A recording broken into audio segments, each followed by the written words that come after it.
हाय मेरे प्यारे दोस्तों, मैं राज अमरीश स्टेपिंग स्टोन चैनल पर आपका स्वागत करता हूं। हम लोग आज देखेंगे जीडी का जो एग्जाम हुआ इस बार, उसमें फर्स्ट सेट का कुछ क्वेश्चन है जो बच्चा सब भेजा था पूछने के लिए। तो सब क्वेश्चन का मैं वीडियो बना के डाल देता हूं और सब लोग बनाइएगा, ग्रुप डी वाले भी बनाइएगा, इसलिए कि क्वेश्चन थोड़ा सा है घुमावदार ना, कुछ क्वेश्चन, सारा क्वेश्चन तो नहीं। तो देखते हैं, जो क्वेश्चन आपके लायक हो उसको उतार लीजिएगा। कह रहा है कि 2400 रुपए की राशि पर 20 मार्च 2019 से 31 मई 2019 तक 6.1/4% की वार्षिक ब्याज की दर पर प्राप्त साधारण ब्याज ज्ञात करे।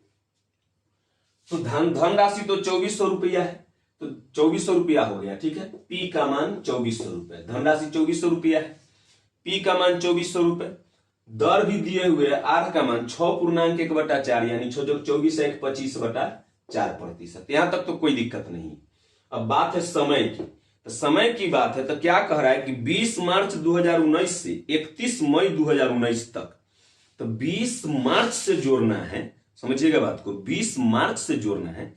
तो मार्च तो 31वां महीना होता है, तो अगर हम 20 मार्च के बाद जोड़ते तो मार्च में बच गया था 11 दिन, लेकिन 20 मार्च को भी लेना है तो मार्च में 12 दिन, अप्रैल 30 दिन, अब मई में किस तारीख को कह रहा है, मई में 31 मई तक, तो 31 मई इस तरह से 30 30 60 10 70 2 1 3 73 दिन आ गया। समझ रहे बात को, 73 दिन।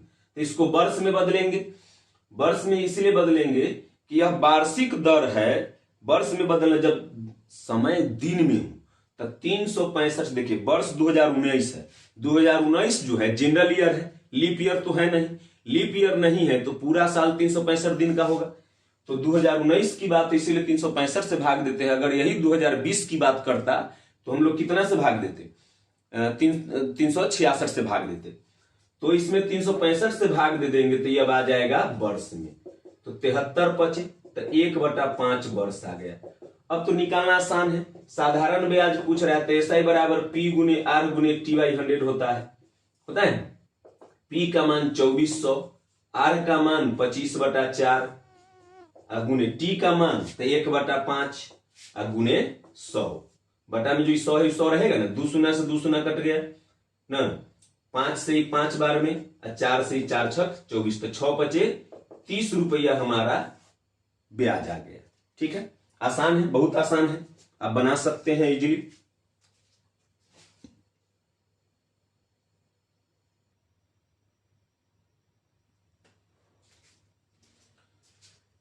इसको देखिए, दूसरे मेथड से भी बना सकते हैं। इसको क्या है समझिएगा, मूलधन होता है 100%, ठीक है, और ब्याज होता है RT%।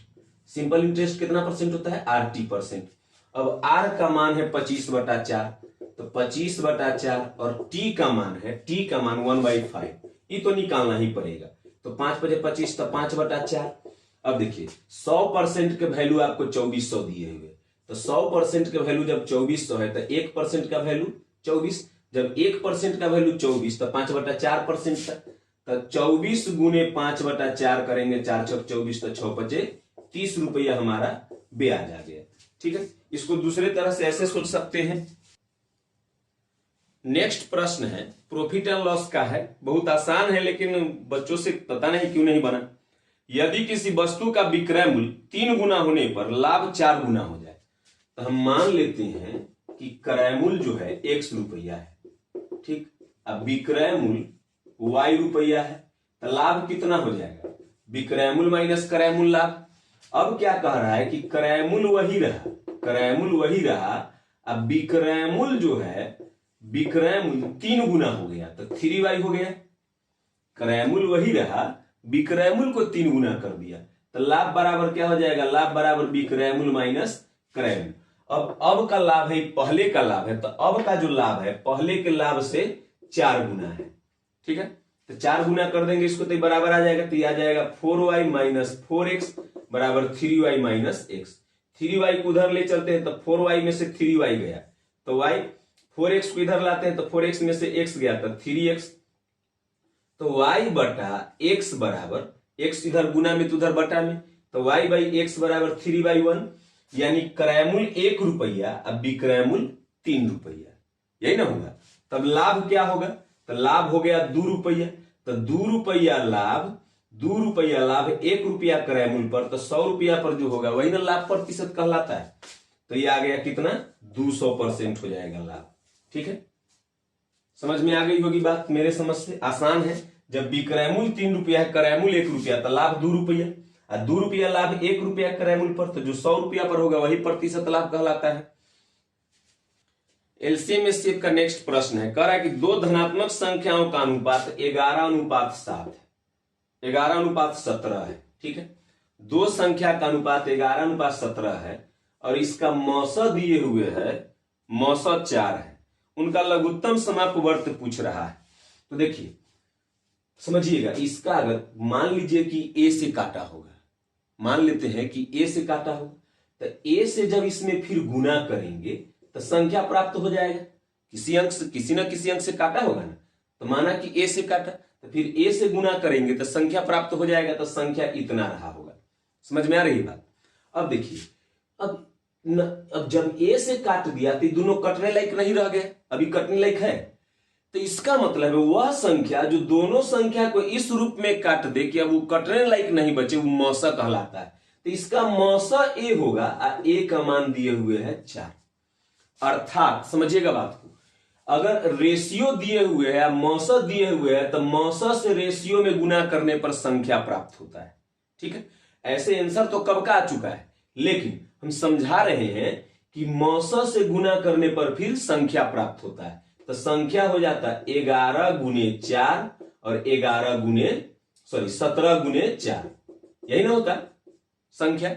जब इसमें लॉस, इसका लौसा निकालेंगे तो 4 से लगेगा ये 11 बार में, 17 बार में, तो हमारा लौसा कितना आया, 4 गुने 11 गुने 17, अर्थात इसी तीनों को गुना कर देते तो हमारा लौसा आ जाता।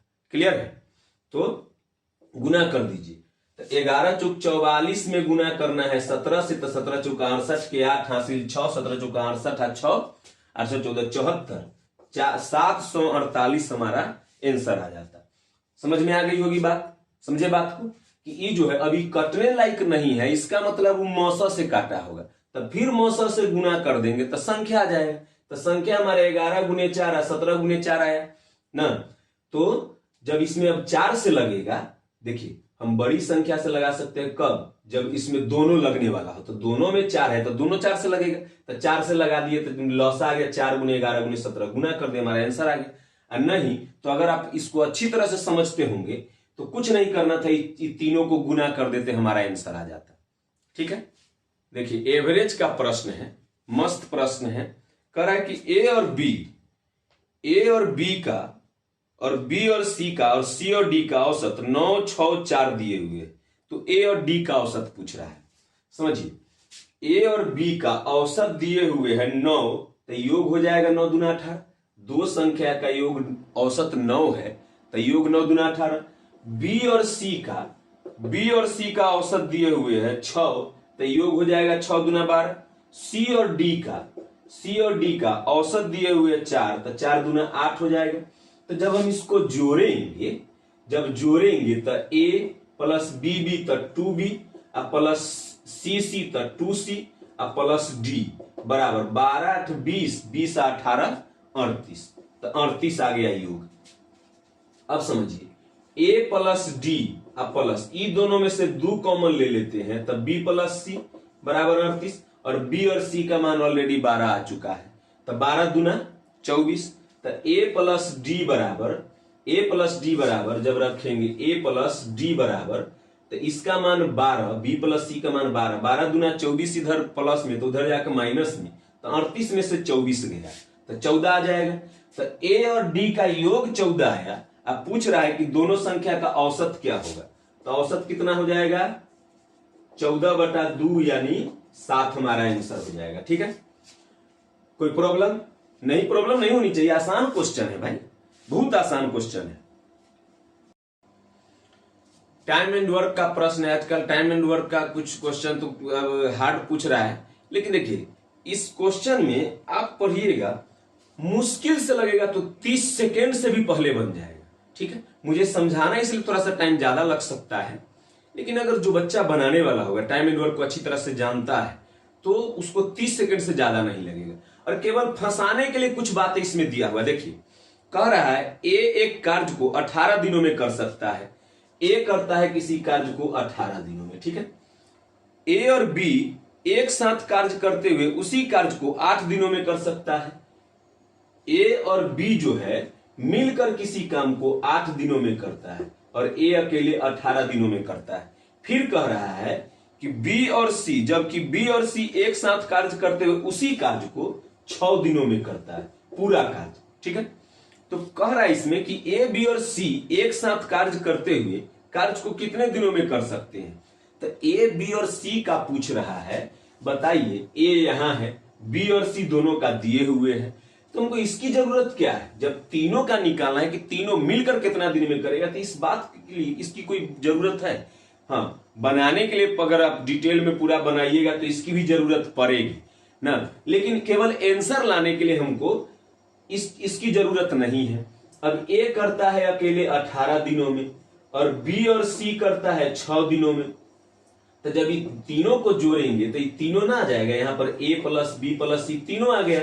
तो टोटल कार्य 18 और 6 का लसा 18 यूनिट, 18 से एक बार में, 6 से 3 बार में, 3 1 4, तो दोनों तीनों मिलकर करेगा तो एक दिन में 4 यूनिट काम करेगा। तो 18 यूनिट काम करने में इसको कितना दिन लगेगा, 2 से 9, 9/2 यानी 4.5 दिन। बहुत आसान है, इसकी कोई जरूरत नहीं है ना। ए का अकेले दिया हुआ है, बी सी का दिया हुआ है और तीनों का पूछ रहा है।